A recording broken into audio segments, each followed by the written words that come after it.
vamos a dar inicio a la programación.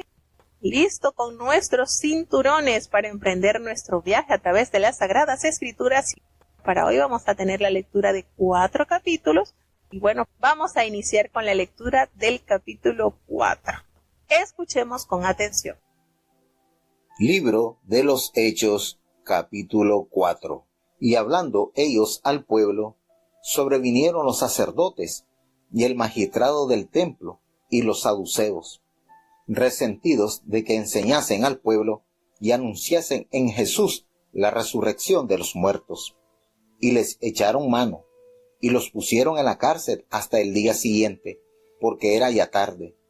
Mas muchos de los que habían oído la palabra creyeron, y fue el número de los varones como 5,000. Y aconteció al día siguiente, que se juntaron en Jerusalén los príncipes de ellos, y los ancianos, y los escribas, y Anás, príncipe de los sacerdotes, y Caifás, y Juan, y Alejandro, y todos los que eran del linaje sacerdotal. Y haciéndolos presentar en medio, les preguntaron, ¿con qué potestad o en qué nombre habéis hecho vosotros esto?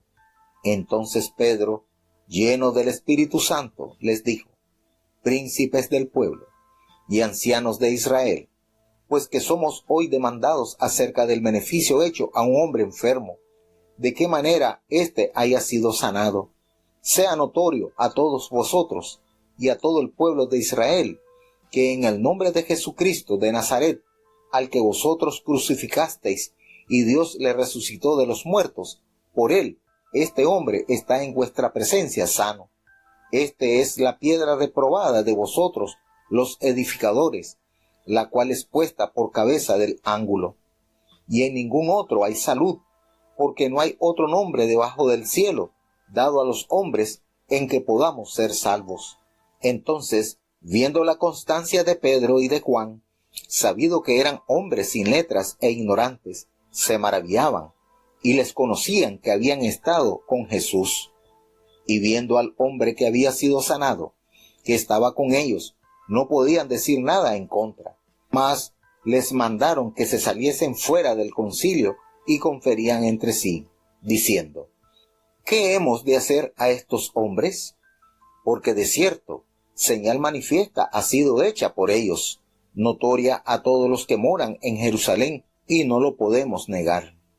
Todavía, porque no se divulgue más por el pueblo, amenacémoslo, que no hablen de aquí adelante a hombre alguno en este nombre. Y llamándolos, les intimaron que en ninguna manera hablasen ni enseñasen en el nombre de Jesús. Entonces Pedro y Juan, respondiendo, les dijeron, juzgad si es justo delante de Dios obedecer antes a vosotros que a Dios, porque no podemos dejar de decir lo que hemos visto y oído. Ellos entonces los despacharon, amenazándolos, no hallando ningún modo de castigarlos por causa del pueblo, porque todos glorificaban a Dios de lo que había sido hecho. Porque el hombre en quien había sido hecho este milagro de sanidad era más de 40 años, y sueltos vinieron a los suyos, y contaron todo lo que los príncipes de los sacerdotes y los ancianos les habían dicho. Y ellos, habiéndolo oído, alzaron unánimes la voz a Dios y dijeron, Señor, tú eres el Dios que hiciste el cielo y la tierra, la mar y todo lo que en ellos hay, que por boca de David tu siervo dijiste, ¿por qué han bramado las gentes y los pueblos han pensado cosas vanas? Asistieron los reyes de la tierra, y los príncipes se juntaron en uno contra el Señor y contra su Cristo. Porque verdaderamente se juntaron en esta ciudad contra tu santo Hijo Jesús, al cual ungiste, Herodes y Poncio Pilato, con los gentiles y los pueblos de Israel, para hacer lo que tu mano y tu consejo habían antes determinado que había de ser hecho. Y ahora, Señor, mira sus amenazas, y da a tus siervos que con toda confianza hablen de tu palabra, que extiendas tu mano a que sanidades y milagros y prodigios sean hechos por el nombre de tu santo Hijo Jesús. Y como hubieron orado, el lugar en que estaban congregados tembló, y todos fueron llenos del Espíritu Santo, y hablaron la palabra de Dios con confianza. Y la multitud de los que habían creído era de un corazón y un alma, y ninguno decía ser suyo algo de lo que poseía, mas todas las cosas les eran comunes. Y los apóstoles daban testimonio de la resurrección del Señor Jesús con gran esfuerzo, y gran gracia era en todos ellos, que ningún necesitado había entre ellos, porque todos los que poseían heredades o casas, vendiéndolas, traían el precio de lo vendido, y lo ponían a los pies de los apóstoles, y era repartido a cada uno según que había menester. Entonces José, que fue llamado de los apóstoles por sobrenombre Bernabé, que es interpretado hijo de consolación, levita, natural de Cipro, como tuviese una heredad, la vendió y trajo el precio y púsolo a los pies de los apóstoles. Bueno, después de haber Pedro y Juan realizado ese milagro, claro está, con la autoridad y el poder del Espíritu Santo, porque no era la capacidad humana. Y eso hay que resaltarlo grandemente, hermanos. Fíjense que la iglesia que Jesucristo vino a organizar estuvo cimentada en hombres sencillos, de corazones humildes, no llenos de arrogancia, de sabiduría humana. Hombres con una característica muy particular, y es que estaban en total asistencia, estaban en total evidencia al servicio del Maestro. Sabían que su capacidad humana no era suficiente, y en ellos el poder del Espíritu Santo se glorificó de una manera majestuosa, porque precisamente aquellos hombres lustres para la época que los escuchaban hablar quedaban sorprendidos. Sabían que eran hombres sin letras, que eran hombres pescadores, que eran hombres que no tenían intelectualmente ningún alcance humano para ser respetados. Pero Dios en ellos se perfeccionó de una manera gloriosa. ¡Qué hermoso es el misterio y la verdad del reino! Cuando ellos estaban hablando al pueblo, vinieron entonces aquellos sacerdotes con el jefe de la guardia del templo y nada más y nada menos que los saduceos. Y el jefe de la guardia del templo era comandante de la policía de aquel lugar y era responsable de mantener el orden público en el recinto del templo. Entonces ellos llegan asistidos con este personal para poner orden, porque esto ya se había salido de las manos. Y fíjense cómo de una manera maravillosa ellos estaban resentidos porque Pedro y Juan enseñaban públicamente las grandezas hechas por Dios, y ellos anunciaban claramente la resurrección de Jesucristo entre los muertos. Esto fue un hecho que por mucho que estos hombres pagaron a los soldados romanos para que ellos dijesen que los discípulos de Jesús habían ido en la noche y habían robado el cuerpo del Maestro, por mucho que ellos trataron de persuadir de que la resurrección de Jesucristo era falsa, la vida de estos seguidores de Jesús, de los discípulos ahora convertidos en apóstoles, era una clara evidencia de que ese poder sobrenatural que heredaron del Maestro estaba tan vigente como cuando Cristo estuvo en Israel, estuvo caminando esas calles. Entonces, esto era algo que ellos no podían soportar, no toleraban. Cuando los fariseos, los saduceos, cuando los herodianos, cuando toda esta gente pensó que a través de la muerte de Jesucristo ya quedaría extirpada esta fe, se equivocaron, porque fue cuando más se difundió, y hasta la presente fecha hay tantos seguidores de Jesús en el mundo como la arena que está a la orilla de la mar, innumerables. Por mucho que quisieron enmudecer la verdad de Cristo, es algo que no se podrá esconder. Y estos hombres le echaron mano a Pedro y Juan y los metieron en la cárcel, y al día siguiente, pues, lo iban a atender porque bueno, ya era tarde, pero muchas personas de los que habían oído la palabra que Pedro había proferido creyeron, y nos revela el escritor que el número de personas era como de 5,000. Figúrense, en el primer discurso dado por Pedro en el día del Pentecostés, alrededor de 3,000 personas aceptaron y se convirtieron a la verdad sublime del Señor. Y ahora en este discurso notamos que hay un número aproximado de 5,000. Se está cumpliendo la promesa hecha de Jesús al apóstol Pedro, diciéndole que de ahora en adelante serían pescadores de hombres. Claro que sí se estaba haciendo realidad, hermanos. Y eso es lo maravilloso, que Dios nos llama, nos capacita y nos da esa oportunidad de ser eficientes en su obra. Y bueno, sucede que al día siguiente entonces todos se reunieron allí en Jerusalén, tanto los gobernantes como los ancianos y todos estos escribas, esta gente docta. Y el sumo sacerdote Anás y Caifás. ¿Recuerdan estos personajes? Claro, ellos estaban allí cerquita de Jesucristo para mandarlo a matar y para asegurarse de que el nombre del Señor fuese olvidado por el pueblo. Pero no les resultó el plan a esta gente. Y entonces estaba Juan y Alejandro y todos, óigase bien, los que eran de la familia de los sumos sacerdotes. Es decir, la crema innata de la familia aronita, los que estaban allí al pendiente de realizar los sacrificios y de dirigir el pueblo a la presencia de Dios. Y estaban estos entonces y poniéndoles allí en el medio a estos hombres, a Pedro y a Juan, y les preguntaron: ¿con qué potestad o en qué nombre habéis hecho vosotros esto? ¿Y saben lo que le responde estos grandes siervos de Dios? Pedro, fíjense cómo nos detalla Lucas esta revelación. Pedro lleno del Espíritu Santo. No dice Pedro lleno de ira, Pedro lleno de sabiduría humana, Pedro lleno de... No, hermanos, esta es la esencia más celestial que un mortal pueda adquirir.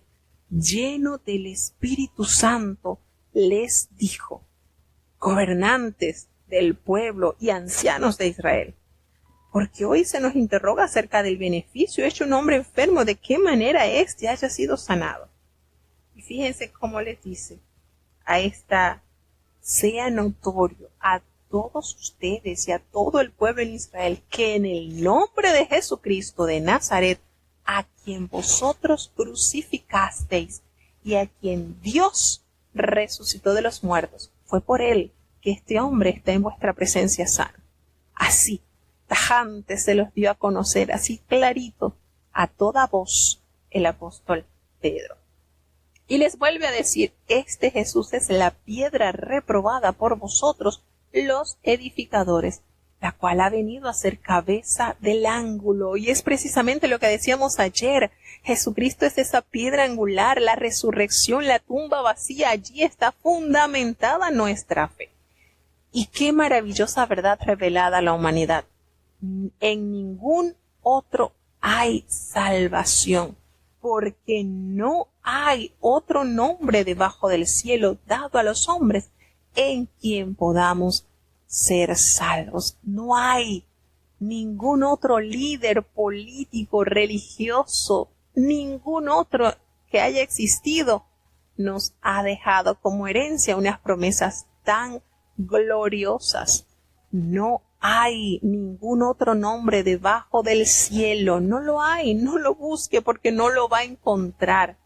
Fíjense la preciosa manera que el Señor nos revela esta verdad. Y es algo que debemos recordar constantemente. No hay otro camino. No hay un atajo. Es el Señor Jesucristo, la piedra rechazada por los edificadores, que ha venido a ser esa cabeza del ángulo, que ha venido a ser esa maravillosa fundación en el cual se ha fundado su iglesia hasta el día de hoy. Entonces, el llamamiento a llevar el evangelio a las naciones se funda sobre las siguientes premisas, y es que la humanidad sin Cristo está perdida. Trátese de toda la raza o del individuo. y que en ningún otro hay salvación, porque no hay otro nombre bajo el cielo dado a los hombres en que podamos ser salvos. Es decir, que no hay ninguna otra autoridad, ninguna otra personalidad, ningún otro sistema o filosofía que pueda efectuar el rescate del alma humana. Si bien hay algunos que defienden la posibilidad de una esperanza humana aparte de la confianza personal en Cristo Jesús, la palabra de Dios niega tales propósitos. Recordemos lo que dice Pablo en 2 de Corintios capítulo 5 versículo 17. Estar en Cristo es la única manera de entrar en la nueva creación y recibir la salvación eterna prometida por Dios. Entonces, nótese la manera en que estos hombres llenos del Espíritu Santo, con toda templanza, con toda felicidad, porque esto, hermano, esto llena de gozo al alma, el saber que el Espíritu Santo está sobre ti, te respalda, y es por Él que se realizan grandes obras, no es por nuestra capacidad humana. Entonces, esto nos da a entender la majestuosidad del reino de Dios en medio de los hombres. Entonces, cuando estos hombres, ¿verdad?, vieron a Pedro y a Juan, y ellos sabían, fíjense cómo nos detalla Lucas, sabían que eran hombres sin letras, del vulgo, del pueblo, se maravillaban. Y ellos reconocían que efectivamente ellos habían estado con Jesús. Y viendo aquel hombre que había sido sanado, porque estaba de pie allí frente a ellos, no podían decir nada en su contra. ¿Qué podían alegar estos hombres religiosos? ¿Saben lo que entonces hicieron? Les ordenaron que saliesen del concilio y ellos empezaron a conversar entre sí. Y comenzaron ellos a debatir, preguntándose, ¿qué vamos a hacer con estos hombres? Porque es que han hecho esta señal que se está manifestando, hecha por ellos, que es notorio en todos los habitantes de Jerusalén, y es que no lo podemos negar, no se puede ocultar. Y se les ocurre la brillante idea, según ellos, bueno, para que ellos no divulguen más esto entre el pueblo, vamos a amenazarlos, para que ellos no hablen de aquí en adelante en ningún otro nombre, que no digan nada, que no mencionen nada. Y los llamaron y les intimaron allí, queriéndolos mantener limitados. Y les prohibieron que en ninguna manera ellos hablasen ni enseñasen el nombre de Jesús. ¿Cuál fue la respuesta de estos hombres llenos del Espíritu de Dios? Les dijeron, juzgad si es justo delante de Dios obedecer a vosotros antes que a Dios. ¡Qué postura, hermanos! ¡Qué posturas! Ellos con esto no se estaban revelando a la ley. Ellos hicieron un llamado a la conciencia. Vean ustedes si es necesario obedecerlos a ustedes antes que a Dios. No podemos. Y les dicen, ellos, por supuesto, no entendían esto. Los apóstoles le dijeron, es que no podemos dejar de decir lo que hemos visto y oído. Si eso se hace como ese fuego que sentía el profeta Jeremías, que por mucho que trató de callarlo, no pudo sufrirlo. Y los apóstoles no podían estar viviendo una vida acomodada a la época, acomodada al sistema. Bueno, aquí voy al templo, regreso, y no, necesitaban expandir esta gloriosa verdad, no podían ocultarlo. ¿Y qué sucedió? Que ellos le amenazaron y le soltaron, porque es que no hallaron ninguna manera cómo castigarlos, porque el pueblo estaba tan gozoso glorificando a Dios por esta preciosa manifestación dada con este hombre, que imagínense, tenía más de 40 años este hombre que había nacido en esta condición. Esto fue algo tan maravilloso que fueron puestos en libertad y llegaron allí a los suyos, a sus parientes, a los demás discípulos, y le contaron todo lo que ellos habían experimentado con los principales sacerdotes y con los ancianos, todo lo que le habían dicho y cómo los habían amenazado. Y fíjense esta maravillosa, cuando uno lee esta posición de estos siervos de Dios, uno queda abismado. ¿Por qué? Porque cuando ellos escucharon todo lo que estos dos hombres habían experimentado allí presos, ellos alzaron unánimes la voz a Dios y ellos elevaron una oración maravillosa. Una oración, hermanos, que hizo que el poder de Dios se manifestase al instante.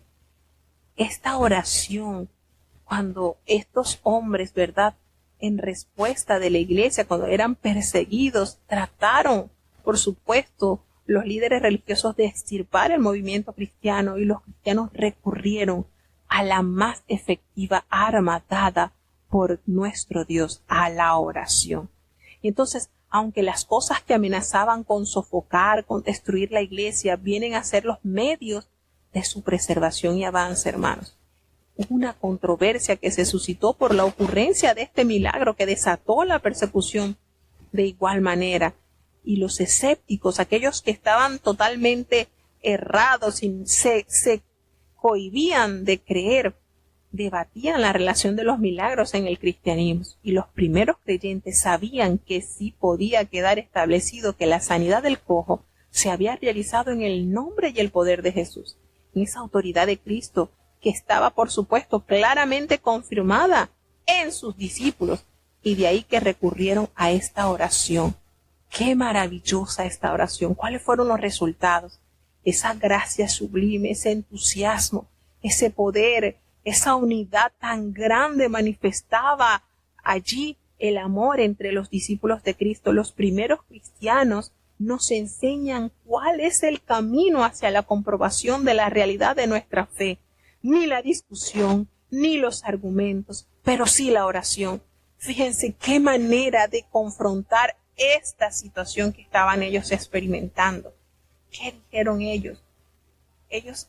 Aquí el apóstol expresa lo que se dice en el Salmo 2. ¿Por qué se amotinan las gentes y los pueblos piensan cosas vanas? Se han reunido los reyes de la tierra y los príncipes se juntaron en uno contra el Señor y contra su Cristo.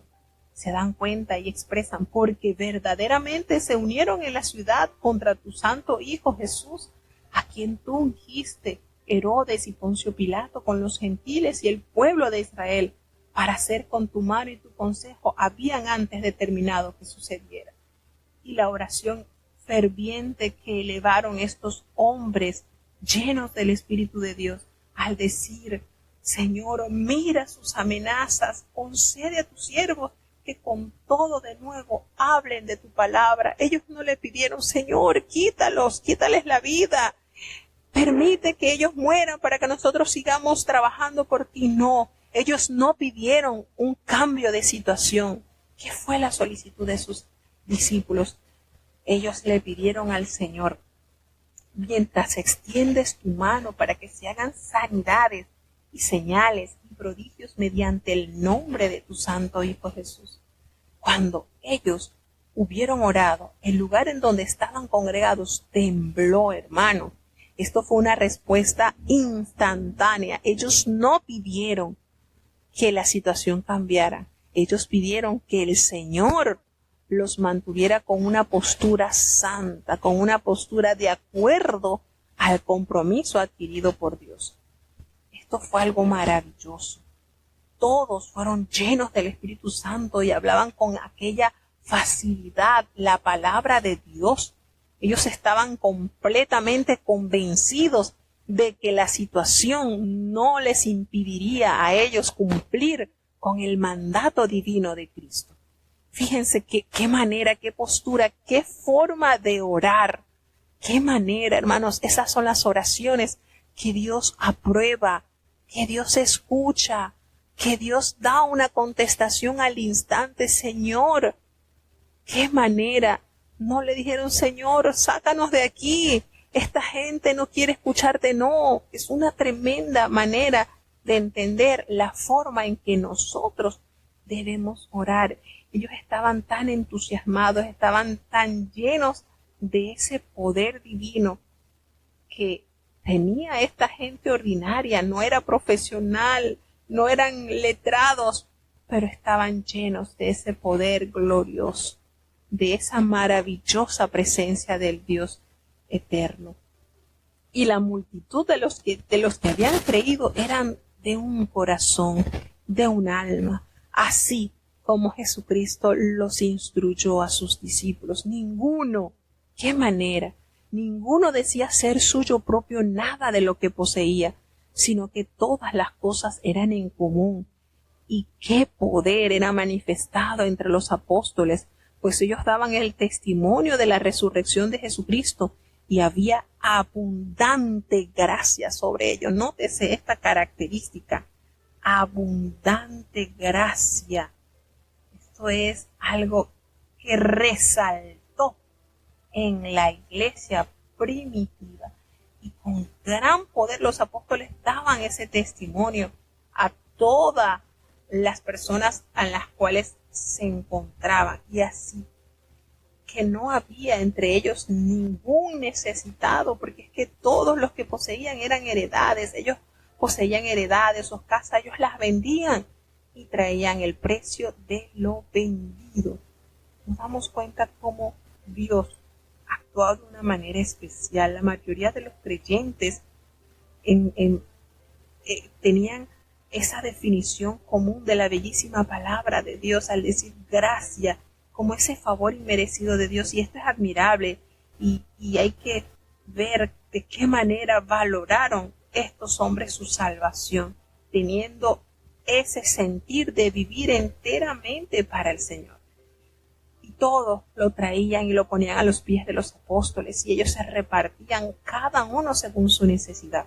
Y ahí hace una aparición importante, pues entra en escena José, a quien los apóstoles le colocaron el sobrenombre de Bernabé, que si se traduce quiere decir hijo de consolación, quien era levita natural de Chipre. Y él tenía una heredad y la vendió y trajo el precio y lo puso a los pies de los apóstoles. Este hombre es tocado, es alcanzado por la gracia salvadora de Dios. Y nos damos cuenta por medio del libro de Hechos de qué manera el Señor usó a Bernabé, una manera maravillosa.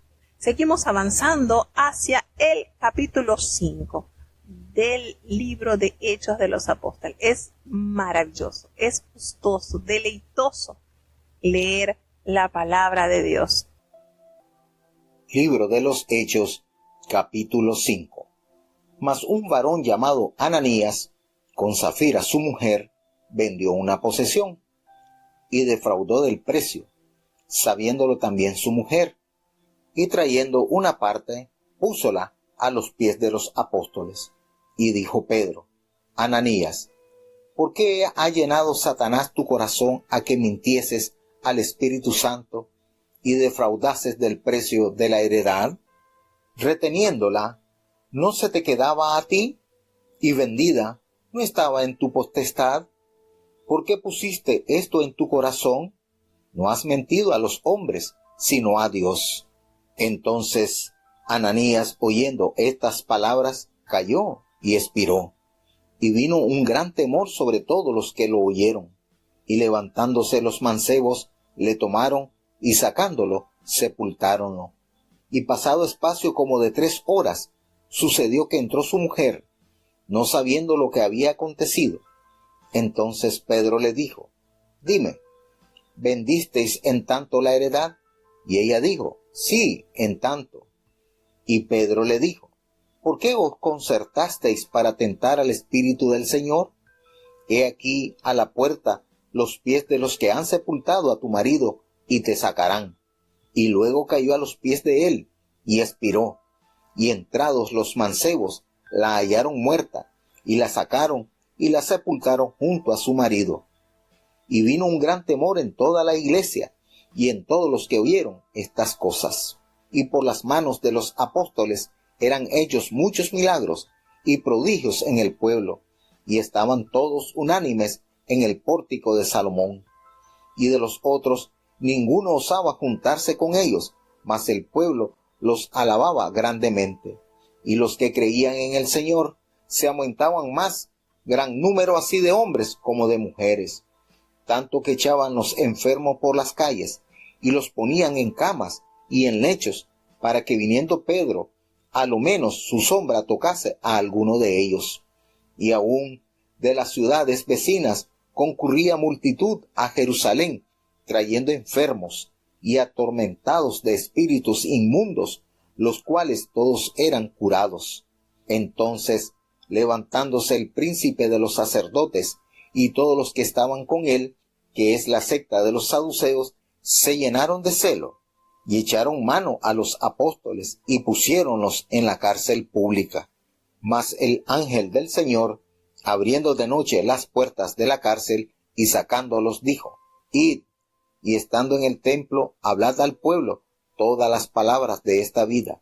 Y oído que hubieron esto, entraron de mañana en el templo y enseñaban. Entre tanto, viniendo el príncipe de los sacerdotes y los que eran con él, convocaron el concilio y a todos los ancianos de los hijos de Israel, y enviaron a la cárcel para que fuesen traídos. Mas como llegaron los ministros y no los hallaron en la cárcel, volvieron y dieron aviso, diciendo: Por cierto, la cárcel hemos hallado cerrada con toda seguridad, y los guardas que estaban delante de las puertas, mas cuando abrimos, a nadie hallamos dentro. Y cuando oyeron estas palabras, el pontífice y el magistrado del templo y los príncipes de los sacerdotes dudaban en qué vendría a parar aquello. Pero viniendo uno, dióles esta noticia: He aquí, los varones que echasteis en la cárcel están en el templo y enseñan al pueblo. Entonces fue el magistrado con los ministros y trájolos sin violencia, porque temían del pueblo ser apedreados. Y como los trajeron, los presentaron en el concilio. Y el príncipe de los sacerdotes les preguntó, diciendo: ¿No os denunciamos estrechamente que no enseñaseis en este nombre? Y he aquí, habéis llenado a Jerusalén de vuestra doctrina, y queréis echar sobre nosotros la sangre de este hombre. Y respondiendo Pedro y los apóstoles dijeron: Es menester obedecer a Dios antes que a los hombres. El Dios de nuestros padres levantó a Jesús, al cual vosotros matasteis colgándole de un madero. A éste ha Dios ensalzado con su diestra por príncipe y salvador, para dar a Israel arrepentimiento y remisión de pecados. Y nosotros somos testigos suyos de estas cosas, y también el Espíritu Santo, el cual ha dado Dios a los que le obedecen. Ellos, oyendo esto, regañaban y consultaban matarlos. Entonces, levantándose en el concilio un fariseo llamado Gamaliel, doctor de la ley, venerable a todo el pueblo, mandó que sacasen fuera un poco a los apóstoles, y les dijo: Varones israelitas, mirad por vosotros acerca de estos hombres en lo que habéis de hacer, porque antes de estos días se levantó Teudas, diciendo que era alguien, al que se agregó un número de hombres como 400, el cual fue matado, y todos los que le creyeron fueron dispersos y reducidos a nada. Después de éste, se levantó Judas el Galileo en los días del empadronamiento, y llevó mucho pueblo tras sí. Pereció también aquel, y todos los que consintieron con él fueron derramados. Y ahora os digo: dejaos de estos hombres, y dejadlos, porque si este consejo o esta obra es de los hombres, se desvanecerá. Mas si es de Dios, no la podréis deshacer, no seáis tal vez hallados resistiendo a Dios. Y convinieron con él, y llamando a los apóstoles, después de azotados, les intimaron que no hablasen en el nombre de Jesús, y soltáronlos. Y ellos partieron de delante del concilio, gozosos de que fuesen tenidos por dignos de padecer afrenta por el nombre. Y todos los días, en el templo y por las casas, no cesaban de enseñar y predicar a Jesucristo.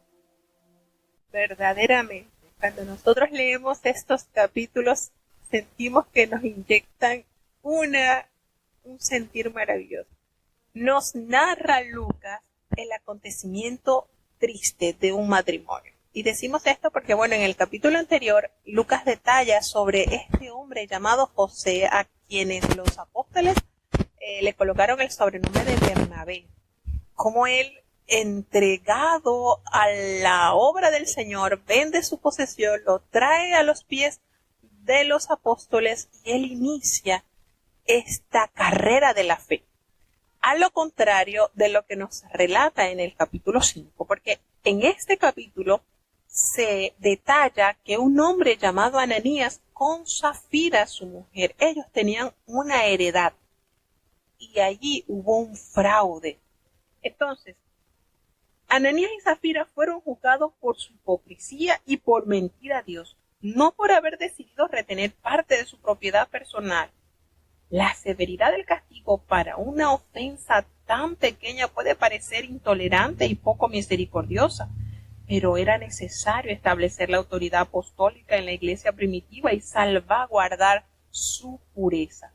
Una respuesta sensata es que Satanás tiene el poder de distorsionar el pensamiento de los cristianos, lo cual confirma que no podemos darle oportunidad alguna. La mejor defensa del creyente contra el autoengaño es asumir mutua responsabilidad unos con otros, y especialmente en la congregación local. Además, es necesario la constante renovación de la mente a través de la palabra y la sostenida plenitud del Espíritu Santo. Fíjense cómo este acontecimiento se echó de ver, y verdaderamente al ojo humano diría, oye, pero qué crueldad, porque ellos quitaron dinero de lo que ellos iban a entregar. Pero es que el apóstol Pedro, les dice lo que habían hecho, no habían mentido al hombre. Fíjense cómo el apóstol Pedro se los argumenta. No habéis mentido a los hombres, al Espíritu Santo, a Dios. Esto nos corrobora, por supuesto que este capítulo nos corrobora que el Espíritu Santo es Dios. Y esto nos da a entender la pureza de conexión que había entre el dirigente de la iglesia, en este caso Pedro, los apóstoles, ¿verdad? Cómo Dios tenía una conexión tan clara con ellos, porque ellos trajeron el dinero adulterado, solo una parte, y la puso pues a los pies de los apóstoles, y Pedro le hace referencia a Ananías. ¿Por qué llenó Satanás tu corazón para que mintieses al Espíritu Santo y sustrajeses del precio de la heredad? ¿Para qué? ¿Por qué has permitido esto, que Satanás minara tu corazón? Y le dice, si tú la retienes, no se te quedaba a ti, es tuya. Es tuya, es tu heredad. Y si la vendía, estaba en tu poder hacer lo que querías hacer con ese dinero. ¿Por qué pusiste esto en tu corazón? ¿Por qué? Y entonces le argumenta una verdad sublime. No has mentido a los hombres. No fue a Pedro quien Ananías le mintió, sino a Dios. La mentira fue hacia Dios. Y cuando Ananías escuchó esta sentencia, inmediatamente este hombre cayó, expiró. Y esto, por supuesto, este acontecimiento sobrenatural hizo caer gran temor sobre todos aquellos que estaban escuchando. ¿Será que algunos de los que tenían allí planes de vender una heredad estaban pensando también en hacer lo mismo que hizo Ananías? Estamos seguros que no. Imagínense si en estos tiempos fuese así, que por nosotros decir una mentira cayéramos largo a largo. ¡Oh! ¡Qué cosas!, ¿verdad? Cómo Dios extiende su misericordia para con cada uno de sus hijos. Resulta que los jóvenes entonces lo envolvieron y lo sacaron para sepultarlo, y nos detalla que había pasado un lapso como de 3 horas. Ananías había ya fallecido y estos jóvenes lo sacaron para darle sepultura. La mujer, Zafira, estaba totalmente inocente de lo sucedido, es decir, ella tenía 3 horas de viuda y no sabía. 3 horas duró Zafira de viuda y ni siquiera lo sabía. Cuando ella llega, le dice Pedro, dime, en tanto vendiste la heredad, dándole el monto, por supuesto, que le había dado Ananías. Y ella sí le dice, ella le confirma sí, en tanto. Fíjense que allí ella tenía la oportunidad de corregir. Allí cuando Pedro le dijo, mira, en tanto vendiste esto, ella bien pudo haber dicho, no, señor, fue tanto que se vendió. Tuvo la oportunidad de corregir esa mentira y no la aprovechó. Y entonces viene la sentencia, viene la consecuencia de la mentira. ¿por qué convenisteis en tentar al Espíritu del Señor? Y le revela entonces, mira, aquí están a la puerta, a los pies de los que acaban de sepultar a tu marido, y también te van a sacar a ti. ¡Qué sentencia!, ¿verdad? ¿Será que nosotros podemos decir, bueno, será que Ananías y Zafira tienen promesa de salvación? ¿Qué pasó con esta mujer? Al instante cayó a los pies de Pedro y expiró. Y entrando entonces aquellos jóvenes que acababan de sepultar a Ananías, tienen entonces que salir a sepultar a su mujer. Y por supuesto que esto fue notorio, y el temor sobre toda la iglesia y sobre todos los que oyeron estas cosas se hizo sentir. Había que estar derechito, porque el Señor todo se lo revelaba al oído a los líderes del pueblo de Dios. Esto no era que lo iban a decir en secreto, porque el Señor se lo revela a los hombres espirituales del Señor. Y nos sigue diciendo Lucas que por las manos de los apóstoles se hacían tantas señales y tantos prodigios en el pueblo, que esto era algo maravilloso. Estaban juntos allí en el pórtico de Salomón y nadie se atrevía a juntarse con ellos, pero el pueblo alababa tanto a estos hombres que a raíz de esto se iban añadiendo muchos a la fe cristiana. Y los que creían en el Señor era cada día más numeroso, aumentaban tanto hombres como mujeres. Fíjense lo maravilloso de esta característica del ministerio de la iglesia primitiva. Y también, por supuesto, esto está llamado a que se siga ejecutando en nuestros días. Era la manera en que Lucas describe el poder manifestado de Dios. Era tanto así, hermanos, que los enfermos los sacaban en las calles, los ponían en camas, en sus lechos, para que al pasar Pedro, al menos su sombra cayese sobre alguno de ellos, y esto producía en estos enfermos sanidad. Y aún las ciudades vecinas, muchos venían a Jerusalén trayendo sus enfermos, trayendo sus atormentados de espíritus inmundos, y todos eran sanados. Y uno se pregunta, oye, con los 3 años y medio del ministerio de Jesucristo, aún habían enfermos, aún habían endemoniados. Hermanos, siempre habrán enfermos, siempre habrán endemoniados, siempre habrán ataduras del mal que desatar. Y para esto el Señor comisionó a sus discípulos. Y esto era algo notorio, cómo el Señor hacía grandes prodigios, hacía grandes milagros. Y esto, por supuesto, no gustó a los sumos sacerdotes, ni tampoco a la secta de los saduceos, que estaban llenos de enojo. Ellos estaban llenos de la obra de la obra de la carne. Eso era lo que tenían: celos, envidias, contienda. Eso era. Y le echaron manos a los apóstoles y los pusieron en la cárcel pública porque no podían resistir el poder manifestado de Dios sobre estos humildes hombres. ¿Y qué fue lo más hermoso? Que un ángel del Señor les abrió de noche la puerta de la cárcel y los sacó. Fíjense esto, cómo Dios envió a su mensajero, a su ángel. ¿Y cuál fue la orden del ángel? Id y puestos en pie en el templo, anunciad al pueblo todas las palabras de esta vida. ¡Qué hermosa declaración por boca del ángel! Las palabras de esta vida, para que nosotros alcancemos vida. Es el evangelio el que nos debe tocar. Cuando ellos escucharon esto, ellos entraron en la mañana en el templo y comenzaron a enseñar. Y entre tanto, el sumo sacerdote y los que estaban con él convocaron al concilio y a todos los ancianos de los hijos de Israel y enviaron a la cárcel para que fuesen traídos estos hombres. ¿Y qué sucedió? Se dieron cuenta que la cárcel estaba vacía. Todo estaba como que si nadie hubiese atravesado eso. Y la sorpresa mayor es que estos hombres estaban tranquilamente en el templo enseñando como todos los días. Fíjense esto. Cuando ellos dan la noticia, la cárcel hemos hallado cerrada con toda seguridad y los guardas fuera a pie ante las puertas, pero cuando nosotros abrimos, no había nadie adentro. ¿De qué manera? ¿Cómo pudieron explicar estos guardias este suceso?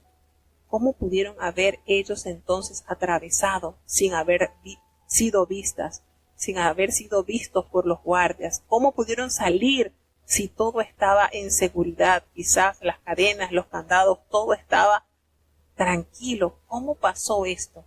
Cuando ellos oyeron estas palabras, el sumo sacerdote y el jefe de la guardia del templo y todos los principales sacerdotes estaban preocupados, no sabían en qué iba a terminar esta situación. Pero llegó uno y le dio aviso y le dijo, mira, aquellos hombres que ustedes pusieron en la cárcel están allá en el templo y están enseñando al pueblo. Y se fue el jefe de la guardia con algunos alguaciles y los trajo tranquilitos, sin ninguna violencia, porque temían que el pueblo arremetiese contra ellos por estar violentando a los siervos de Dios. Cuando lo trajeron, los presentaron ante el concilio y ante el sumo sacerdote y les preguntaron, ¿no les dijimos a ustedes estrictamente que no enseñasen en ese nombre? Y ahora ustedes han llenado a Jerusalén de esa doctrina y quieren echar sobre nosotros la sangre de ese hombre, el cinismo vuelto hombre. Ahí está. Ellos fueron los que indirectamente causaron el asedio hacia Jesucristo y quienes impulsaron a la crucifixión, y ellos se vienen ahora a ser víctimas, típico de la persona malvada. ¿Qué fue lo que respondió el apóstol Pedro? Es necesario, hermano, es una necesidad. Es necesario obedecer a Dios antes que a los hombres. Tan sencillo como esta expresión llena de unción. Necesitamos obedecer a Dios antes que a los hombres. Y les dice, el Dios de nuestros padres levantó a Jesús, a quien vosotros matasteis colgándole de un madero.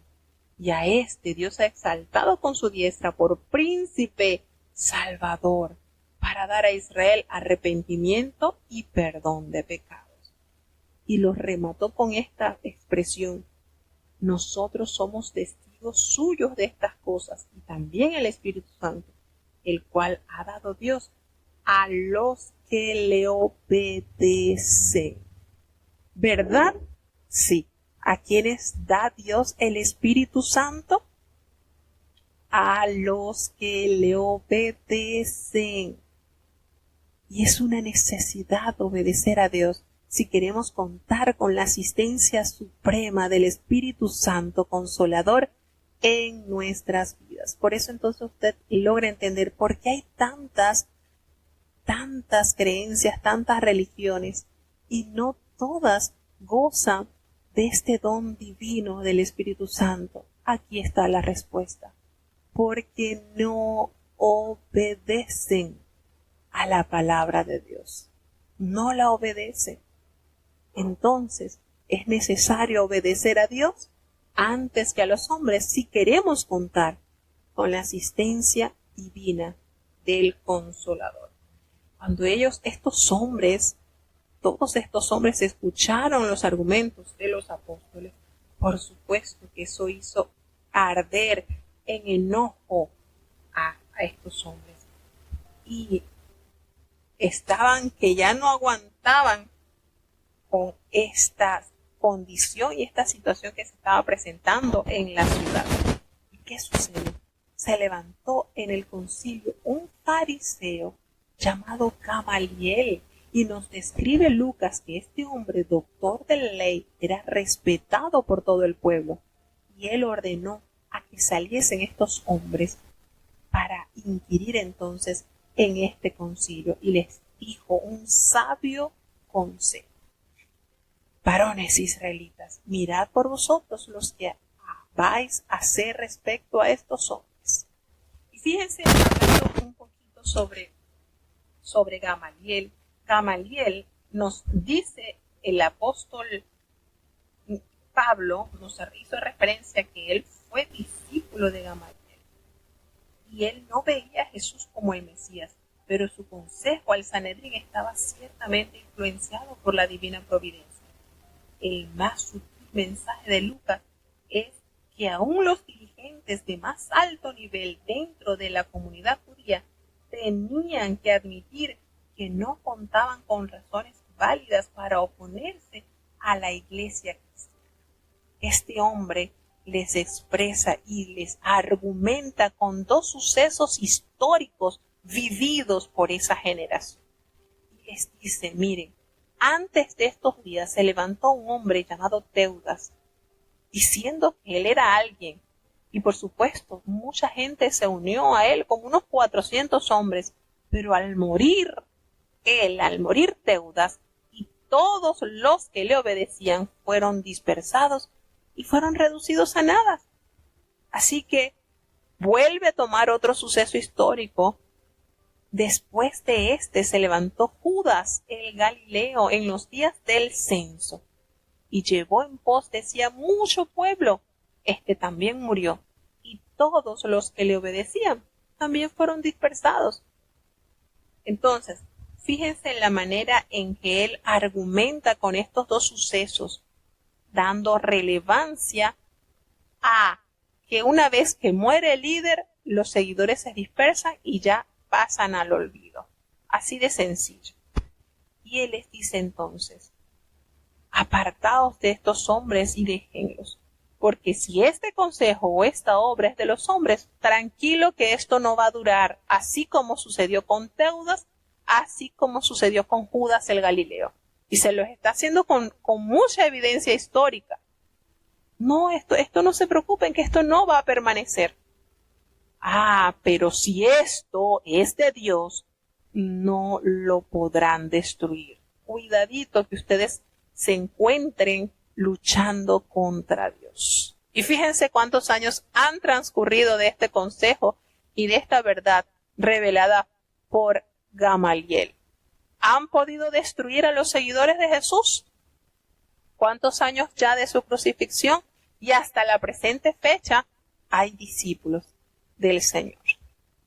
Entonces, ¿es obra de los hombres o es obra de Dios? Y esto les pareció bastante certero. Y bueno, decidieron llamar a los apóstoles, los azotaron, les intimaron para que de ninguna manera volviesen a hablar de Jesús y los dejaron en libertad.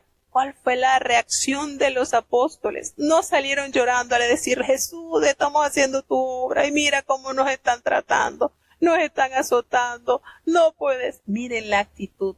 Salieron de la presencia del concilio gozosos. ¿Ustedes saben lo que es esto? ¿Será que ellos aquí estaban experimentando la bienaventuranza, gozados y alegrados? Cuando el Señor le dice, diciendo todo mal por mi causa mintiendo, bienaventurados sois cuando os vituperaren y os persiguieren y dijeren de vosotros todo mal por mi causa mintiendo. Gozaos y alegraos, porque vuestra merced es grande en los cielos, porque así persiguieron a los profetas que fueron antes de vosotros. ¿Será que aquí los discípulos estaban experimentando esa bienaventuranza? Claro que sí. Todos los días ellos estaban en el templo y por las casas, y no cesaban de enseñar y predicar a Jesucristo. ¡Qué iglesia tan llena del Espíritu de Dios! Esto era algo, hermanos, que no podía contenerse. Esto era algo que estaba extendiéndose en distintos lugares del pueblo. Maravilloso, precioso es nuestro Dios. Vamos a seguir avanzando hacia el siguiente capítulo del libro de Hechos de los Apóstoles. Vamos entonces al capítulo 6. Escuchemos con atención. Libro de los Hechos, capítulo 6. En aquellos días, creciendo el número de los discípulos, hubo murmuración de los griegos contra los hebreos, de que sus viudas eran menospreciadas en el ministerio cotidiano. Así que los 12 convocaron la multitud de los discípulos y dijeron, no es justo que nosotros dejemos la palabra de Dios y sirvamos a las mesas.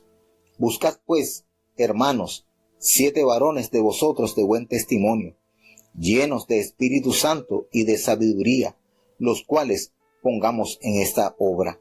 Y nosotros persistiremos en la oración y en el ministerio de la palabra. Y plugó el parecer a toda la multitud, y eligieron a Esteban, varón lleno de fe y de Espíritu Santo, y a Felipe, y a Prócoro, y a Nicanor, y a Timón, y a Parmenas, y a Nicolás, prosélito de Antioquía. A estos presentaron delante de los apóstoles, los cuales orando les pusieron las manos encima. Y crecía la palabra del Señor, y el número de los discípulos se multiplicaba mucho en Jerusalén. También una gran multitud de los sacerdotes obedecía a la fe. Empero Esteban, lleno de gracia y de potencia, hacía prodigios y milagros grandes en el pueblo. Levantáronse entonces unos de la sinagoga que se llama de los libertinos y cireneos y alejandrinos y de los de Cilicia y de Asia, disputando con Esteban. Mas no podían resistir a la sabiduría y al espíritu con que hablaba. Entonces sobornaron a unos que dijesen que le habían oído hablar palabras blasfemas contra Moisés y Dios, y conmovieron al pueblo, y a los ancianos, y a los escribas, y arremetiendo le arrebataron y le trajeron al concilio. Y pusieron testigos falsos que dijesen: este hombre no cesa de hablar palabras blasfemas contra este lugar santo y la ley, porque le hemos oído decir que Jesús de Nazaret destruirá este lugar y mudará las ordenanzas que nos dio Moisés. Entonces todos los que estaban sentados en el concilio, puestos los ojos en él, vieron su rostro como el rostro de un ángel. Bueno, tenemos entonces este capítulo donde ese idilio, ese amor, esa armonía que se estaba viviendo por muchos años, ¿verdad? No nos da la exactitud, llega a un punto quiebre. Y precisamente es a través de la murmuración por la comida. ¿Cómo trae contienda la comida, hermanos? Esto es desde el principio de la época, desde el Génesis. Vemos esto, la comida. Fíjense en las grandes dificultades que atravesó el pueblo de Israel precisamente en el desierto a través de la comida. Esto es serio. Cuenta que el pueblo de Dios y la iglesia primitiva estaba llevando muchísimos discípulos convencidos de que Dios había enviado a su Hijo y ese era Jesucristo. Y que Él había dejado a sus discípulos con ese poder que manifestaba su gloria. Y esto, por supuesto, nos dice el escritor, que como habían crecido tanto el número de los discípulos, hubo ese ingrediente que usa mucho el enemigo, muchísimo, como es la murmuración. ¿De quiénes? Bueno, de los griegos, porque ellos estaban, se sentían zaheridos con los hebreos. Ellos sentían de que sus viudas eran desatendidas en el ministerio diario de la comida. Ellos se sentían como que había acepción de personas y eso empezó a crear un mal. Y bueno, una vez que se presenta este malestar, los 12 convocaron a la multitud de los discípulos y le dijeron: miren, no es justo que nosotros dejemos la palabra, el ministerio de la palabra, seguir extendiendo el evangelio para servir a las mesas. Ellos no estaban menospreciando el servir. Nótese eso, no. Ellos no estaban menospreciando de que no. Ellos, al contrario, ellos consideraron que esto es fuerte. Trabajar en la parte de la alimentación es fuerte, hermanos. Eso es. Y entonces, debido a la necesidad, ellos consideraron oportuno buscar entre los mismos discípulos a 7 varones. Y yo considero esto así como que, bueno, 7 días a la semana donde se compartía el alimento, un hombre por día, por decirlo así. Esto es aquí uno especulando. Eran 7 varones. Y fíjense, usted dirá, bueno, pero era servir. Miren la manera maravillosa de lo que es el ministerio del servicio. Estos hombres tenían que tener 3 requisitos indispensables. El primero era que tuviese buen testimonio. testimonio. Y en una oportunidad escuché un mensaje de un Espíritu Santo de un hermano que haya recibido en Cuba, donde decía su mensaje que los malos testimonios ahuyentan las almas. ¿Cuánta verdad nos dice el Espíritu Santo? ¿Ahuyenta las almas los malos testimonios? Claro que sí. Y lo principal que debían tener estos servidores, porque iban a servir las mesas, era que contasen con ese buen testimonio. Lo segundo, que estuviesen llenos del Espíritu Santo y de sabiduría. Fíjense estos tres requisitos que necesitaban tener estos hombres convocados. Y a ellos se le va a encargar este trabajo. Uno diría, pero para servir la comida se necesita buen testimonio. Sí. Para servir hay que estar lleno del Espíritu Santo. Sí. Y tener sabiduría, por supuesto. Algo tan sencillo que quizás muchos lo verán como algo sin valor. Es necesario. Y el apóstol, los 12 decidieron, bueno, vamos a encargarnos de buscar estos 7 hermanos y nosotros vamos a persistir en ¿qué, hermanos? En la oración y en el ministerio de la palabra. Una cosa demanda a la otra. ¿Quieres ser efectivo compartiendo la palabra de Dios? No debes dejar de orar. No debes dejar de orar, porque en la oración está el respaldo divino del cielo. Entonces la iglesia primitiva rápidamente aprendió que su oración tenía que ser continua, porque la lucha espiritual es continua. Llegó a tener la primera prioridad, así como la primera prioridad de Satanás era derrotar a aquellos cristianos. Y de ahí que su primera decisión administrativa después del Pentecostés, la cual registra Hechos, coloca el ministerio de la oración junto al de la palabra como el mayor en importancia. A medida que la iglesia crecía, las circunstancias requerían más del tiempo de los apóstoles. Pero como ellos se dieron cuenta de que necesitaban de más oración y no de más actividad, ellos escogieron a 7 hombres para que sirviesen como diáconos y cuidaran de la iglesia. Y esta iniciativa dejó más tiempo libre a los apóstoles, que así pudieron dedicarse más concentradamente a la oración y al ministerio de la palabra. De las dos, la oración se menciona correctamente como lo primero, hermano.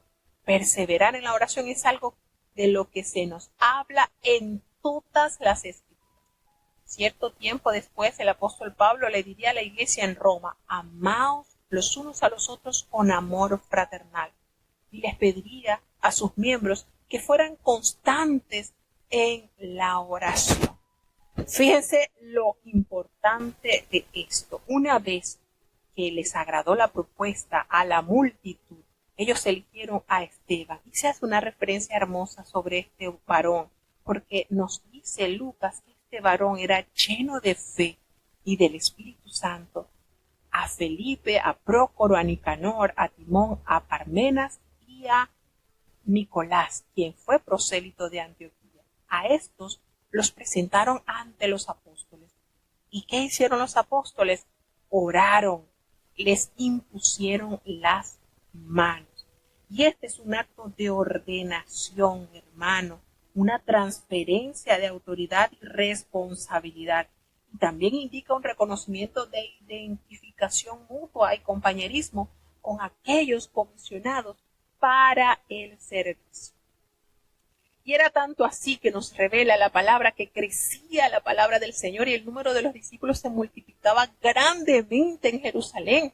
También muchos de los sacerdotes obedecían a la fe. Y aquí entra en acción esta palabra difundiéndose en corazones necesitados y que aceptaron el plan de salvación. Pero de Esteban se narra algo hermoso, porque este hombre estaba lleno de gracia y de poder y hacía grandes prodigios y señales entre el pueblo, aunque no nos detalla Lucas cuáles eran, pero sí nos dice que a través de este gran siervo de Dios, el Señor realizó grandes prodigios, grandes señales.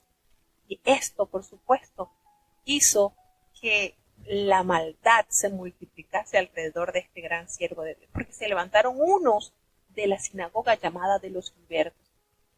y otros de los sirenes de Alejandría, de Cilicia y de Asia, y estaban discutiendo con Esteban. Pero ¿saben cuál era el resultado?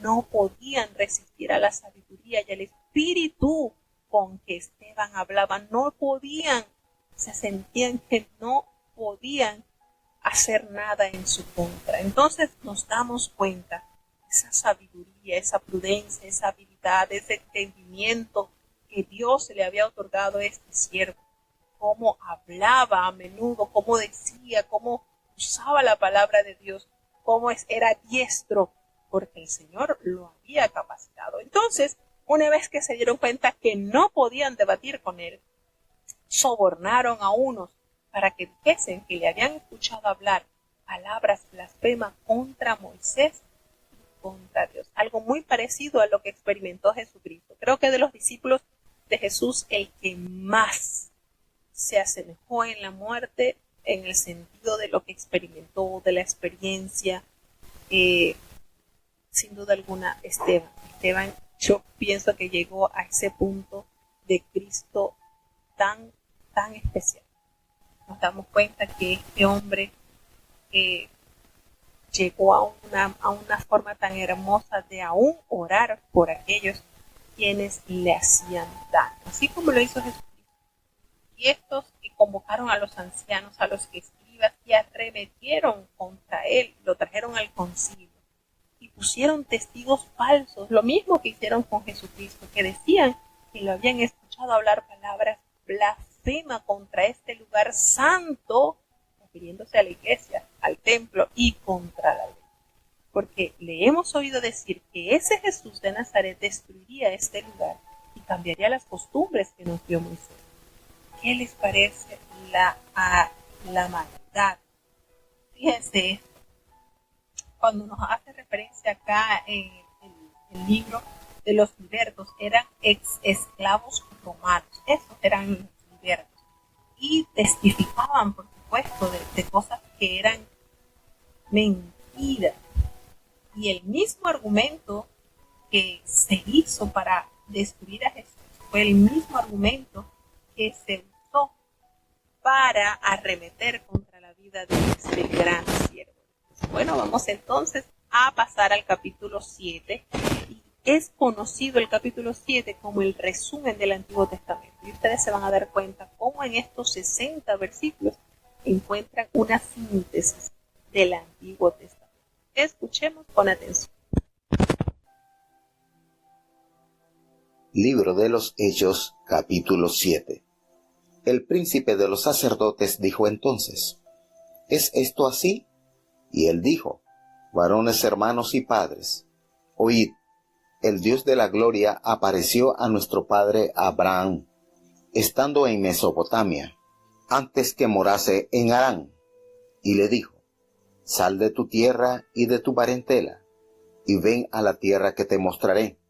Entonces salió de la tierra de los caldeos, y habitó en Harán, y de allí, muerto su padre, le traspasó a esta tierra, en la cual vosotros habitáis ahora.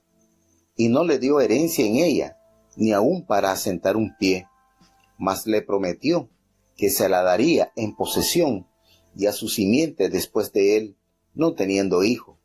Y hablóle Dios así, que su simiente sería extranjera en tierra ajena, y que los reducirían a servidumbre, y maltratarían por 400 años. Mas yo juzgaré, dijo Dios, la nación a la cual serán siervos, y después de esto saldrán y me servirán en este lugar.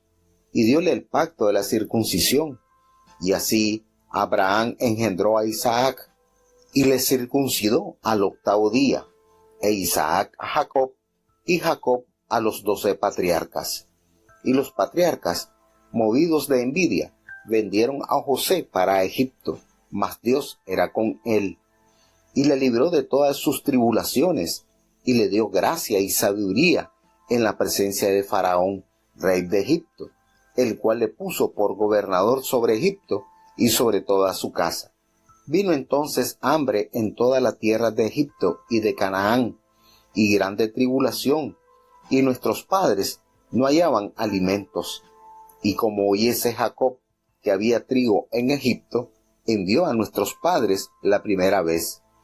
Y en la segunda, José fue conocido de sus hermanos, y fue sabido de Faraón el linaje de José. Y enviando José, hizo venir a su padre Jacob y a toda su parentela, en número de 75 personas. Así descendió Jacob a Egipto, donde murió él y nuestros padres, los cuales fueron trasladados a Siquem y puestos en el sepulcro que compró Abraham a precio de dinero de los hijos de Hemor de Siquem. Mas como se acercaba el tiempo de la promesa, la cual Dios había jurado a Abraham, el pueblo creció y multiplicóse en Egipto, hasta que se levantó otro rey en Egipto, que no conocía a José. Este, usando de astucia con nuestro linaje, maltrató a nuestros padres, a fin de que pusiesen a peligro de muerte sus niños, para que cesase la generación. En aquel mismo tiempo nació Moisés, y fue agradable a Dios, y fue criado 3 meses en casa de su padre. Mas siendo puesto al peligro, la hija de Faraón le tomó, y le crió como a hijo suyo. Y fue enseñado Moisés en toda la sabiduría de los egipcios, y era poderoso en sus dichos y hechos. Y cuando hubo cumplido la edad de 40 años, le vino voluntad de visitar a sus hermanos, los hijos de Israel. Y como vio a uno que era injuriado, defendióle, e hiriendo al egipcio, vengó al injuriado. Pero él pensaba que sus hermanos entendían que Dios les había de dar salud por su mano, mas ellos no lo habían entendido. Y al día siguiente, riñendo ellos, se les mostró, y los ponía en paz, diciendo: varones, hermanos sois, ¿por qué os injuriáis los unos a los otros? Entonces el que injuriaba a su prójimo le reempujó, diciendo: ¿quién te ha puesto por príncipe y juez sobre nosotros? ¿Quieres tú matarme, como mataste ayer al egipcio? A esta palabra Moisés huyó, y se hizo extranjero en tierra de Madián, donde engendró 2 hijos. Y cumplidos 40 años, un ángel le apareció en el desierto del monte de Sinaí, en fuego de llama de una zarza. Entonces Moisés, mirando, se maravilló de la visión, y llegándose para considerar, fue hecha a él voz del Señor: yo soy el Dios de tus padres, y el Dios de Abraham, el Dios de Isaac, el Dios de Jacob. Mas Moisés, temeroso, no osaba mirar, y le dijo el Señor: quita los zapatos de tus pies, porque el lugar en que estás es tierra santa. He visto la aflicción de mi pueblo que está en Egipto, y he oído el gemido de ellos, y he descendido para librarlos. Ahora pues, ven, te enviaré a Egipto. A este Moisés, al cual habían rehusado, diciendo: ¿quién te ha puesto por príncipe y juez? A este envió Dios por príncipe y redentor, con la mano del ángel que le apareció en la zarza. Este los sacó, habiendo hecho prodigios y milagros en la tierra de Egipto, y en el mar Bermejo, y en el desierto por 40 años. Este es el Moisés, el cual dijo a los hijos de Israel: profeta os levantará el Señor Dios vuestro de vuestros hermanos, como yo a él oiréis. Este es aquel que estuvo en la congregación en el desierto con el ángel que le hablaba en el monte Sina, y con nuestros padres, y recibió las palabras de vida para darnos, al cual nuestros padres no quisieron obedecer, antes le desecharon y se apartaron de corazón a Egipto, diciendo a Aarón: haznos dioses que vayan delante de nosotros, porque a este Moisés que nos sacó de tierra de Egipto no sabemos qué le ha acontecido. Y entonces hicieron un becerro y ofrecieron sacrificio al ídolo, y en las obras de sus manos se holgaron. Y Dios se apartó y los entregó que sirviesen al ejército del cielo, como está escrito en el libro de los profetas: me ofrecisteis víctimas y sacrificios en el desierto por 40 años, casa de Israel. Antes trajisteis el tabernáculo de Moloch y la estrella de vuestro Dios Renfán, figuras que os hicisteis para adorarlas. Os transportaré pues más allá de Babilonia. Tuvieron nuestros padres el tabernáculo del testimonio en el desierto, como había ordenado Dios, hablando a Moisés que lo hiciese según la forma que había visto, el cual, recibido, metieron también nuestros padres con Josué en la posesión de los gentiles, que Dios echó de la presencia de nuestros padres hasta los días de David, el cual halló gracia delante de Dios y pidió hallar tabernáculo para el Dios de Jacob. Mas Salomón le edificó casa, si bien el Altísimo no habita en templos hechos de mano, como el profeta dice: el cielo es mi trono, y la tierra es el estrado de mis pies. ¿Qué casa me edificaréis? Dice el Señor. ¿O cuál es el lugar de mi reposo? ¿No hizo mi mano todas estas cosas? Duros de cerviz e incircuncisos de corazón y de oídos, vosotros resistís siempre al Espíritu Santo, como vuestros padres, así también vosotros. ¿A cuál de los profetas no persiguieron vuestros padres? Y mataron a los que antes anunciaron la venida del justo, del cual vosotros ahora habéis sido entregadores y matadores, que recibisteis la ley por disposición de ángeles y no la guardasteis. Y oyendo estas cosas, regañaban de sus corazones y crujían los dientes contra él. Mas él, estando lleno de Espíritu Santo, puestos los ojos en el cielo, vio la gloria de Dios y a Jesús que estaba a la diestra de Dios, y dijo: He aquí, veo los cielos abiertos, y al Hijo del Hombre que está a la diestra de Dios. Entonces, dando grandes voces, se taparon sus oídos y arremetieron unánimes contra él, y echándolo fuera de la ciudad, le apedreaban, y los testigos pusieron sus vestidos a los pies de un mancebo que se llamaba Saulo, y apedrearon a Esteban, invocando él y diciendo: Señor Jesús, recibe mi espíritu. Y puesto de rodillas, clamó a gran voz: Señor, no les imputes este pecado. Y habiendo dicho esto, durmió. Bueno, ¿qué les parece este resumen del Antiguo Testamento? Me conmueve grandemente la historia de este gran siervo de Dios. Y fíjense que cuando él es llevado ante el concilio, todos los hombres pusieron sus ojos en este varón. Y cómo nos detalla Lucas, que vieron su rostro como el rostro de un ángel, y ni aun así consideraron, tuvieron respeto y temor. Qué situación tan triste. ¿Y quiénes fueron los que apedrearon a Esteban? Los griegos, los samaritanos. ¿Quiénes fueron los que apedrearon a Esteban? Los mismos israelitas de su pueblo. Qué situaciones, ¿verdad? Qué manera.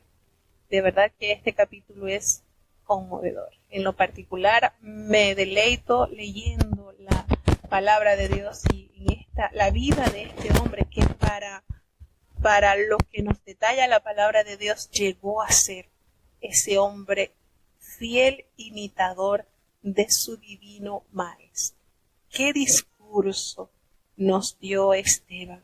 Qué manera de desglosar de una manera tan hermosa la historia del pueblo de Israel, comenzando desde el patriarca Abraham. Fíjense que este largo discurso de Esteban es algo más que una simple refutación de los cargos en su contra. En lugar de defenderse, este pronunció un alegato contra sus acusadores. En vez de mantener un verdadero celo por el templo y la ley en su oposición al evangelio, los judíos estaban desplegando el mismo espíritu rebelde e incrédulo que caracterizó a sus antepasados, que se resistieron siempre a los propósitos de Dios. Y en una cuidadosa revisión de la historia de Israel, Esteban llega a la conclusión que la presencia de Dios no está limitado a un lugar geográfico o a un pueblo en particular. Él revela verdades a su pueblo que triste y lamentablemente echaron tras sus espaldas. Este sumo sacerdote le dice le pregunta a Esteban, ¿es esto así? ¿Esto que aquellos hombres que fueron comprados como testigos falsos y arremetieron contra este gran siervo de Dios, el sumo sacerdote, le dice, ¿es esto así? Y él les dice, miren, varones, hermanos y padres, oíd, así los veía Esteban, como sus hermanos, como sus padres. Porque recordemos que él está frente a los dirigentes religiosos del pueblo de Israel. El Dios de la gloria apareció a nuestro padre Abraham cuando él aún estaba allí en Mesopotamia, antes que él morase en Harán. ¿Y cuál fue la orden que Abraham recibió? Que hasta la presente fecha la seguimos escuchando en las predicaciones, en los púlpitos. Sal de tu tierra, de tu parentela, y ven a la tierra que yo te mostraré. Esta demanda la leemos en el capítulo 12 del libro de Génesis, cuando entra en escena este gran varón de fe. ¿Y qué hizo Abraham? Salió de su tierra, de allí, de los caldeos, y habitó en Harán. Y de allí, cuando muere su papá, Dios le traslada entonces a esta tierra en la cual están morando los israelitas. Fíjense la manera tan exhaustiva. Cuando usted se conecta con este capítulo, inmediatamente tiene todos los versículos, están íntimamente conectados con el Antiguo Testamento. Y el Señor no le dio herencia en esta tierra, ni aún le dice para asentar un pie. No, pero se lo prometió. Se lo prometió para su descendencia después de él, aunque él aún no tenía hijos. Fíjense la pureza de la fidelidad de Dios. Y le dijo Dios, tu descendencia será extranjera en tierra ajena, y serán reducidos a servidumbre y serán maltratados por 400 años. Todo esto en resumen de lo que experimentó Abraham y que Esteban lo recuerda a esta multitud congregada. Cómo a Jehová le reveló a Abraham el suceso de la esclavitud por parte de los egipcios y el tiempo exacto en que ellos estarían en esa tierra. Pero el Señor les dice, yo voy a juzgar a esa nación, de donde ustedes serán siervos, y después de esto van a salir y me van a servir en este lugar, en la tierra que Abraham pisó. Y él entonces recibe así el pacto de la circuncisión. Y así Abraham, que había engendrado ya a Isaac, le circuncidó al 8º día a Isaac, y así Isaac lo hizo con Jacob, y Jacob así él hizo la circuncisión, le hizo la circuncisión a sus 12 hijos. Recordemos el pacto de la circuncisión que buscaba reflejar el compromiso personal de obediencia al pacto de Dios. Pero triste y lamentablemente los judíos hacían pocas distinciones entre el ritual y la realidad. Recordemos que los 12 patriarcas son los 12 hijos de Jacob, quienes se convirtieron también en los padres de las 12 tribus de Israel. ¿Qué sucede? Entonces Esteban les argumenta, los patriarcas llenos de envidia, ellos vendieron a José a Egipto, pero miren esta maravillosa revelación, pero Dios estaba con él. A pesar de esta adversidad, la presencia de Dios nunca desamparó a este joven José y le libró de todas sus tribulaciones y le dio esa gracia, esa sabiduría delante de Faraón, quien fue rey de Egipto, por lo cual Dios lo colocó entonces como gobernador sobre Egipto y toda la casa de Faraón. Llegó entonces el tiempo de esa hambruna que se había ya anunciado por boca de los sueños revelados Dios a Faraón e interpretados por José. Y movidos por el hambre, los patriarcas llegan entonces a Egipto a comprar comida, allí a comprar trigo, Y nos revela entonces que en la segunda oportunidad José se dio a conocer a sus hermanos y le fue manifestado entonces a Faraón todo el linaje de José. Miren lo que es saber esperar en el plan perfecto de Dios, porque una vez que ya José estaba como gobernador de Egipto, él tenía la autoridad y el poder para hablar con Faraón y decirle: dame permiso que voy a ver a mi padre, voy a visitarle, a ver si está vivo o no. Él bien pudo haber salido en esos años que estuvo trabajando, recordemos que fueron 7 años de abundancia, y en esos años él bien pudo haber llevado a consideración esa petición y salir de Egipto para velar por el cuidado de su padre, pero no fue así. Lo que es esperar pacientemente en el tiempo de Dios. Resulta entonces que ya conocido la parentela de José, de José hacia Faraón, José entonces trajo consigo a su padre y a toda su parentela, y nos hace referencia que entraron 75 personas. Y de allí entonces, cuando Jacob muere, y mueren también los padres, mueren esta descendencia, ellos fueron trasladados a Siquén, en el sepulcro precisamente que había comprado Abraham a los hijos de Amor, en Siquén, en esa cueva de Macpela, donde había él enterrado a Sara y donde también habían enterrado a las mujeres, lo que era Isaac, habían sepultado a Isaac y también a Rebeca, e incluso a la nodriza de Rebeca también había sido sepultada.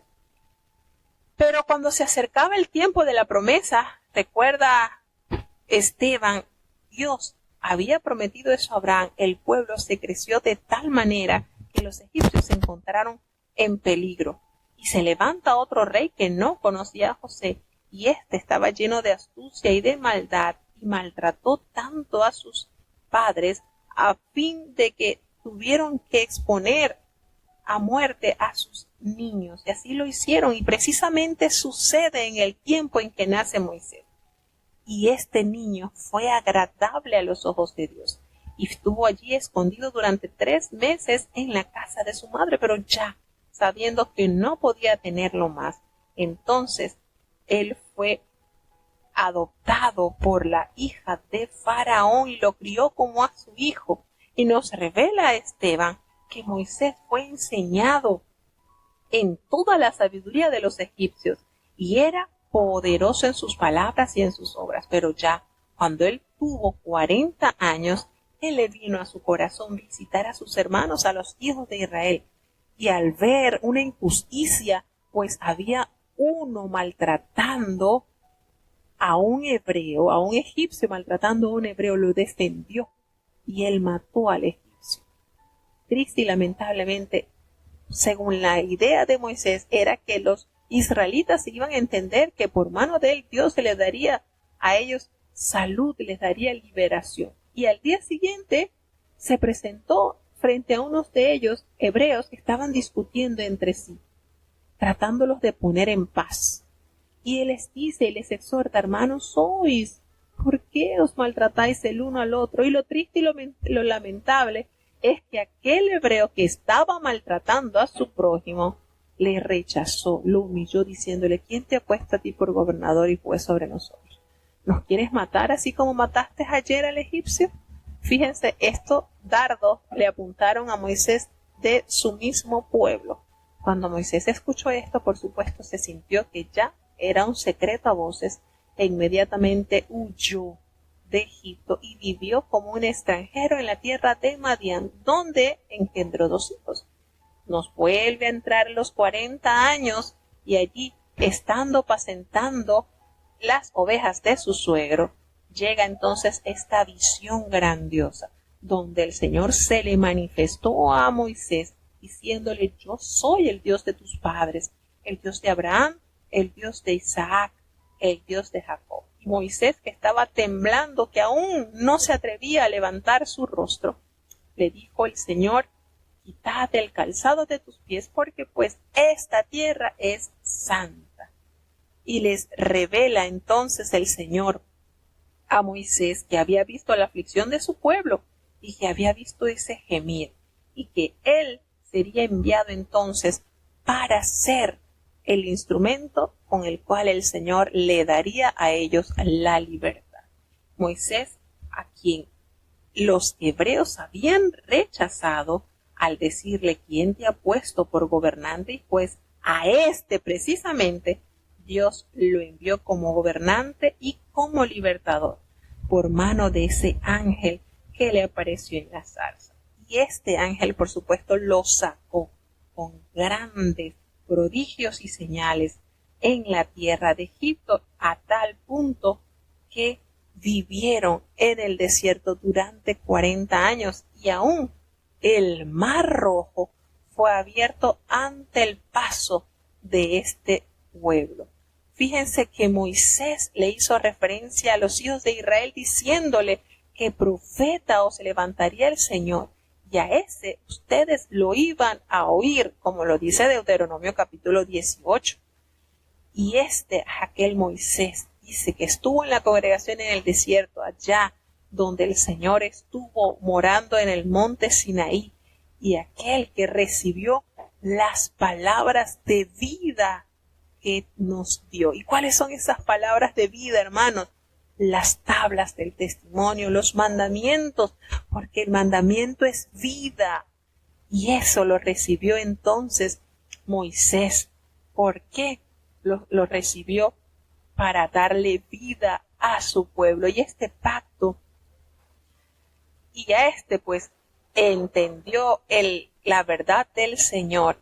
Y lamentablemente el pueblo de Israel no quisieron obedecer y desecharon, y en sus corazones pensaron en volver a Egipto. Cuando ellos le solicitaron a Aarón que les hiciese dioses para que fuesen delante de ellos, porque de Moisés no sabían nada, mientras él estuvo allí en el monte Sinaí recibiendo las tablas del pacto, que son las palabras de vida. ¿Y qué se hicieron? Un becerro, y ofrecieron ese sacrificio, y en las obras de sus manos se regocijaron. Pero ¿qué hizo Dios? Se apartó y los entregó a que rindiesen culto al ejército del cielo, así como estaba escrito por los profetas. Tuvieron entonces nuestros padres, le dice Esteban, ese tabernáculo del testimonio en el desierto. Cuando habla del tabernáculo del testimonio, habla de las tablas de piedra, los 10 mandamientos, que se les denomina el testigo o el testimonio, y estaban depositadas dentro del arca del pacto en el tabernáculo de Moisés. Recordemos que allí estaban las tablas, allí estaba la vara de Aarón, y allí estaba una porción del maná con el cual se alimentaron durante 40 años. ¿Qué sucede? Que el Señor estuvo allí y entregó por mano de Josué la posesión de las tierras que les había prometido a Abraham, arrojando de la presencia de sus padres hasta la fecha de los días de David. Fíjense cómo se hace esta síntesis.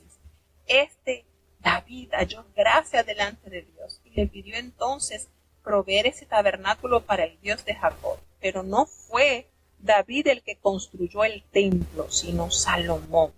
Y hace referencia: el Altísimo no habita en templos hechos de mano, como dice el profeta, porque el cielo es su trono y la tierra es el estrado de sus pies. ¿Qué casa me edificaréis?, dice el Señor. ¿O cuál es el lugar de mi reposo? ¿No hizo mi mano todas estas cosas?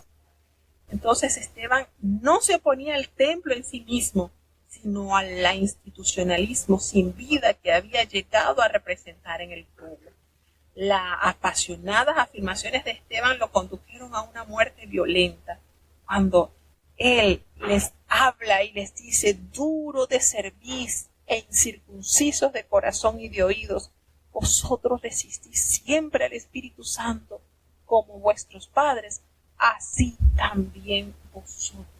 Nótense esta manera cuando él les habla diciéndole que son incircuncisos de corazón y de oído, y describe a aquellos que se sentían seguros porque habían sido circuncidados. Y el ritualismo no nos coloca en una buena posición ante Dios. un cambio de corazón a través del nuevo nacimiento y de un andar en los caminos de la fe son las señales reales de una verdadera relación con Dios.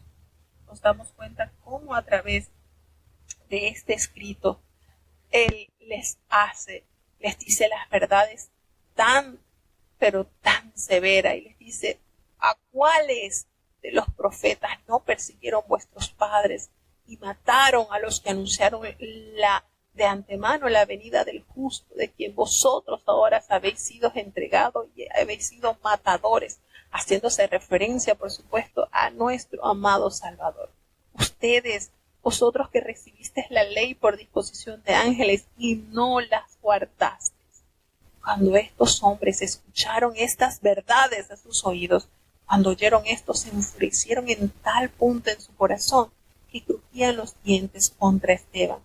Pero qué manera de describir que Esteban estaba lleno de Espíritu Santo, puesto los ojos en el cielo. Allí es donde nosotros debemos tener nuestra mirada, hermano, no en aquellos que están en tu entorno y que son del mismo pueblo y que levantan las manos con las piedras para arremeter en tu fe. No, así como Esteban, lleno de Espíritu Santo, puesto los ojos en el cielo, vio allí mismo ante esa masacre que le estaban haciendo, ante esa blasfemia que habían levantado, ante esas dificultades, Esteban vio la gloria de Dios y vio a Jesús sentado a la diestra de Dios. Y lo expresó, lo dijo: veo los cielos abiertos y al Hijo del Hombre que está a la diestra de Dios. Qué manera de vivir una vida tan santa y tan pura, porque ellos empezaron a dar voces y se taparon sus oídos a modo de no escuchar las verdades reveladas por este santo del Señor, y arremetieron sin compasión contra él y lo echaron fuera de la ciudad, le apedrearon. Y los testigos, esta gente que fue pagada, que fueron sobornados para servir como testigos, pusieron sus ropas a los pies de un joven que se llama Saulo. Y mientras le apedreaban a Esteban, él invocaba al Señor y le dijo: Jesús, recibe mi espíritu.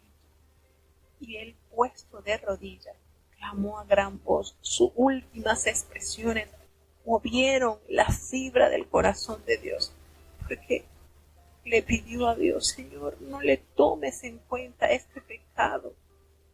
No le tomes en cuenta este pecado. Y habiendo expresado esto, este gran siervo durmió. Fíjense la expresión que usa Lucas: no murió. Esteban no murió, él durmió. Y esta oración, hermanos, retumbó el cielo. ¿Saben por qué? Porque este joven que estaba guardando la ropa de aquellos testigos falsos, en un futuro fue convertido para la justa causa del Señor. Esto nos da a entender que esta oración elevada por Esteban, saliendo desde lo más profundo de su corazón, un corazón lleno de amor, viendo antes de despedirse de este mundo la gloria manifestada de Dios. Hermano, qué vida tan maravillosa. Definitivamente, este muchacho, este mancebo, quien llegaría a ser el apóstol Pablo, era de Tarso, de una localidad situada en Cilicia, y puede que haya sido asistido a la sinagoga donde predicaba Esteban. Y la oración de Esteban es una reminiscencia de la pronunciación de Jesús allí en la crucifixión. Por eso me atrevo a decir que Esteban llegó a la altura, a la medida de ese hombre de fe. Es conmovedor, es maravilloso ver una vida de esta altura. De qué manera Dios se manifestó de una manera gloriosa y especial en la vida de este varón. Maravilloso. Definitivamente es difícil no llorar ante una vida con tanta santidad y habiéndolo el mundo desechado de esta manera, porque sencillamente no es del mundo, así como Dios tampoco. De esta manera llega este varón a morir a mano de estas personas de su mismo pueblo.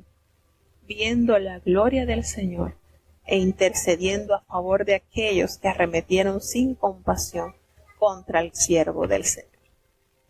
Maravilloso es nuestro Dios. Llegar a esa altura, hermanos, hay que amar a Dios. Y hay que entender el amor con que Dios nos ha amado para llegar a ese nivel. Bueno, de esta manera llegamos al final de los 4 capítulos que dijimos que íbamos a leer en este día.